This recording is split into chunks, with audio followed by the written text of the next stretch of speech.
Iran America मुज़ाकरात की गूंज के दौरान दो अहम ईरानी शख्सियात पर लगी पाबंदियां ख़त्म। अमेरिका ने ये दो अहम शख्सियात पर पाबंदियां क्यों ख़त्म की और ये दो अहम शख्सियात कौन सी हैं और इनका किरदार मुस्तकबिल में क्या होगा? आमिर रज़ा मेरे साथ मौजूद है, उनसे बात करते हैं। आमिर भाई, दो अहम ईरानी शख्सियात पर अमेरिका ने पाबंदियां हटा दी हैं, ये पाबंदियां क्यों हटाई गई और मुस्तकबिल में ये दो अहम ईरानी शख्सियात ईरान और अमेरिका जंग को रुकवाने में क्या किरदार अदा करेंगी? इनमें से एक ईरान का सदर होगा अच्छा। मुस्तकबिल में। चले ये एक अलग बात है। ये भी एक एक तरह का जो है ख़बर ही है कि उसकी उम्मीद है कि उसको बना दिया जाए। शायद इसलिए जो ईरानी इस वक्त असम्बली है उसके स्पीकर जो हैं बाकर कालीबोफ, ये जो हैं बहुत अहमियत अख्तियार कर गए हैं। देखें, मैं हमेशा आपसे कहता हूँ कि अली लारिजानी के जाने के बाद अमेरिका इस तलाश में है कि कोई ऐसी ही शख्सियत सामने लेकर आई जाए जो पढ़ी लिखी भी हो और सॉफ्ट इमेज भी और सॉफ्ट फेस भी रखती हो। तो बाकर बालियोफ जो हैं, कालीबोफ जो हैं, ये एक अच्छी चॉइस उनके लिए सामने नज़र आई है, इसलिए उनसे पाबंदी हटाई है। और दूसरे उनके वज़ीर ख़ारजा हैं अब्बास अरागची। और अगर आपसे मैं ये कहूँ कि उन पर पाबंदी इसलिए हटाई गई है कि जो इस्लामाबाद में मुमकिन तौर पर मुज़ाकरात होने हैं, इन दोनों शख्सियात ने उन मुज़ाकरात में आना है। इसीलिए डोनाल्ड ट्रंप ने बड़े वाज़ेह अल्फाज में ये कहा है कि जो हमने ईरानी क़यादत की डेथ लिस्ट बना रखी है उसमें से इन दोनों को फिल वक्त निकाल दिया है। यानी इन दोनों को अब टारगेट नहीं किया जाएगा, इनको टारगेट नहीं किया जाएगा, इन पर हमला नहीं किया जाएगा, सफरी पाबंदियां नहीं होंगी, सफरी पाबंदियाँ नहीं होंगी, ताकि ये आसानी से जहाँ पे भी मुज़ाकरात हों, अगर इस्लामाबाद में है तो इस्लामाबाद में, अगर कतर में है तो कतर में, जहाँ पे भी जा सकते हों इन्हीं के साथ मुज़ाकरात होंगे। अब अमेरिका को एहसास हुआ कि अली लारिजानी के जाने के बाद उनका कितना बड़ा नुकसान, जो मैं हमेशा कहता था कि इनका नुकसान ज़्यादा हुआ है। देखें, अभी वो मसूद पज़ेश्कियान का नाम नहीं ले रहे, बिल्कुल, अभी वो किसी और जो रहनुमा है मुश्तबा हामनई का नाम नहीं ले रहे, लेकिन उन्होंने इन दो शख्सियात को जो है इसके लिए मुंतखब किया है। अमेरिका की तरफ से तो आपको पता ही है कि वहाँ से दो नाम आ चुके, जहाँ से दो नाम आने थे वो भी आ गए। अभी मुज़ाकरात में बहुत सारी इफ़ एंड बट्स हैं, सीधी बात है, हर्डल्स भी हैं, हर्डल्स भी हैं, जिनको और भी सॉल्व करना है। अभी इस तरफ से कुछ शराइत आएंगी, वहाँ से उसको हटा के दूसरी तरफ रखा जाएगा और कहा जाए नहीं ये मान लें, ये नहीं। अभी बहुत लंबा अरसा लगेगा और जितनी जल्द ये मुज़ाकरात मुकम्मल हो जाएँ उतना अच्छा है। लेकिन ये भी बड़ी अच्छी खबर है, मैं ये समझता हूँ कि अमेरिका ने इन दो शख्सियात को निशाना बांधने से जो है मना किया है। अच्छा, ये दोनों वो शख्सियात हैं, मैं ये भी आपको बता दूँ, ये दोनों वो शख्सियात हैं जिन्होंने अभी तक निगोसिएशन से इनकार किया है।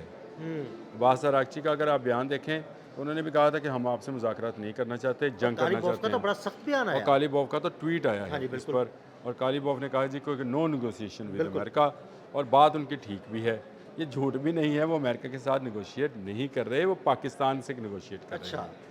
देखिए, यानी वो पाकिस्तान से बात कर रहे हैं और पाकिस्तान उनका पैगाम अमेरिका तक पहुंचा रहे हैं। अमेरिका से कोई मुज़ाकरात नहीं कर रहे, तो इसकी बात ठीक है कि पाकिस्तान इस वक्त वो पैगाम रसानी कर रहा है कि जो शराइत वो आयद कर रहे हैं अमेरिकन, वो उन तक पहुंचा रहा है, और जो ईरानी दे रहे हैं मुज़ाकरात के लिए शराइत, वो उन तक पहुंचा रहा है, ताकि किसी एक नतीजे पर पहुँच कर बामकसद और बिलमुशाफा जो है मुज़ाकरात हो जाए, जिनसे इस खत्ते में अमन आ जाए। देखें, पाकिस्तान अपनी भरपूर कोशिश कर रहा है। भाई, मैं आपकी बात यहाँ पे रोकूंगा। देखिए, आपने हमेशा ये बात कही जंग के शुरू से लेकर, बल्कि उससे कोई 10 दिन पहले से हम जब भी वीलॉग करते थे आप ये कहते थे ये मुज़ाकरात कामयाब नहीं होंगे, मुज़ाकरात कामयाब नहीं होंगे, जब ट्रम्प मुज़ाकरात की बात करता था।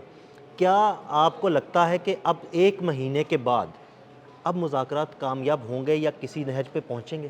देखिए, पहली बात तो यह है कि उस वक्त में जो कहता था वो इसलिए कहता था कि सुपर पावर कभी वापस नहीं जाती है, जब वो हमला करिए आ जाए उसने हमला करना ही करना है, चाहे उसका नुकसान हो। देखें, अब वो सूरत हाल नहीं है। अब इस वक्त डोनाल्ड ट्रंप जो हैं वो ईरान के हाथों सताए हुए हैं। बिल्कुल, इस वक्त इसलिए सताए हुए हैं कि देखें, कल भी उन्होंने उनका F-18 जो है वो गिरा लिया। अब इनका मोराल दिन ब दिन, कहाँ F-35 गिरा, F-16 3 तैयारे गिरे, F-15 के 5 तैयारे गिरे, उनके जो oil tanker air to air transfer वाले KC-135 थे, KC-135 तबाह हुए, और उनके तमाम बहरी अड्डे तबाह हुए, उनके रडार तबाह हुए, थार तबाह हुआ, उनका पेट्रियाट की बैटरी तबाह हुई। ये इतनी बड़ी तबाही है कि आहिस्ता आहिस्ता उसका इमेज, वो जो आसमानों को छू रहा था, वो गुरूर, वो ज़मीन बोस हो गया। अब वो मुज़ाकरात की रट खुद से लगाए। मैंने कल भी शायद आपके साथ ही मैंने कह रहा था, तो ईरानी तर्जुमान का बड़ा प्यारा जुमला था कि don't say your defeat a deal.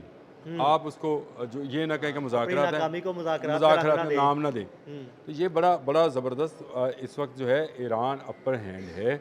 Iran का कोई मिज़ाइल इसराइल नहीं रोक पा रहा, ईरान का कोई मिज़ाइल मिडल ईस्ट में नहीं रुक रहा, ईरान का इवन ड्रोन जो है वो भी रोका नहीं जा सकता। इसके अलावा भी कि ईरान ने ड्रोन्स ले आया है और ये शाहिद का शाहिद अगला 136 वर्जन का है, अगला वर्जन है। अगला वर्जन है वो उसने रशिया से ले लिया और रशिया ने बयान दिया है कि वो हर माह 5000 ड्रोन्स जो हैं वो तैयार कर सकता है और इसकी कैपेसिटी को 10,000 तक लेके जा सकता है। यानी उसने एक मैसेज ईरान को ये दिया कि तू ड्रोन चलाए जा, हम तुम्हें बनाए देंगे। अब ये बात कि ड्रोन की फैक्ट्रीज इन्होंने तबाह कर दी थी, ये भी बात ख़त्म हो गई। अब ये की बात कि इनके मिसाइल सिटीज़ ख़त्म कर दिए थे, वो बात भी ख़त्म हो गई, क्योंकि हर आने वाले दिन के साथ कल के दिन के मैं एक वाक़या आपको सुनाता हूँ जिस पर यूरोपियन मीडिया बहुत चीखा। इवन यूरो न्यूज़ ने जो है इसको बड़ा हाईलाइट किया। उन्होंने कहा 40 मिनट में तिल एबब शहर और इसके गिरदनवा में 4 बैलिस्टिक मिसाइल आते हैं और चारों इंटरसेप्ट भी होते हैं। चारों इंटरसेप्ट किए थे, बड़ी बात है। 40 मिनट के फ़र्क से। ये देखें, ये इसको शायद हमारे देखने वाले कहें कि ये कोई स्टेन गन है या कलाशनकोव है जिसमें से इतनी ज़्यादा तेज़ी से गोलियाँ। ये वो मिसाइल्स हैं जो आपके खला तक जाते हैं, यानी इनको लॉन्च करने के लिए। आमिर भाई, क्या ये स्टेल्थ टेक्नोलॉजी से लेस मिसाइल थे जो इंटरसेप्ट नहीं कर पाए? नहीं, इससे स्टेल्थ टेक्नोलॉजी से नहीं थे। इससे पहले जो धमाके करता रहा है ईरान और जो क्लस्टर बम्बिंग करता रहा है, वो इनकी जो इंटरसेप्टर मिसाइल बैटरीज हैं उनको ख़त्म करता रहा है। बिल्कुल। वो अब जब तक अब उनके पास इंटरसेप्टर मिसाइल बैटरीज ही नहीं है। जब तक अभी पेंटागन ने $200 अरब किस चीज़ के मांगे, उन्होंने कहा जी कि हमने उन फैक्ट्रीज़ को देना है जो मिसाइल्स बनाती हैं। यानी अमेरिका का खुद का जो है सिस्टम ऑफ वेपनरी जो है वो खुलकर सामने आ गया है कि ये कितने दिन की जंग लड़ सकता है। और ये ईरान के साथ जंग है, ये चीन के साथ जंग नहीं है जिसके पास शायद इससे कई गुना ज़्यादा मिसाइल्स होंगे। ये शुमाली कोरिया के साथ जंग नहीं है जिसके पास इससे ज़्यादा मुहलक हथियार हैं। ये रशिया के साथ जंग नहीं है जिसके पास दुनिया में सबसे ज़्यादा एटमी वॉरहेड्स हैं। इस वक्त भी अमेरिका से ज़्यादा रशिया के पास एटमी वॉरहेड है। तो ये जंग अभी ईरान के साथ थी, जिसको तनहा समझा जा रहा था, जिसको ये समझा जा रहा था कि इसके पास कोई कुव्वत नहीं है, उसके पास फ़ज़ाई कुव्वत नहीं है। अगर उसने आपका F-35 जो है उसको लॉक किया और हिट कर दिया, आपका F-18 जो आप समझते हैं कि समुद्रों में हुक्मरानी जो आपकी F-18 की वजह से है, उसको कर दिया। डॉग फाइट का मास्टर F-16 3 जहाज़ वो गिर गए। आपका air to air fuel KC-135 वो गिर गया। तो अब ये मैं ये समझता हूँ कि ये मामला जो है ये यहाँ तक जाने में जो 2 शख्सियात का किरदार है उसमें बासर अरागची भी शामिल हैं और कालीबोफ भी शामिल हैं। तो इन्हीं को जो है अब छूट दी गई है।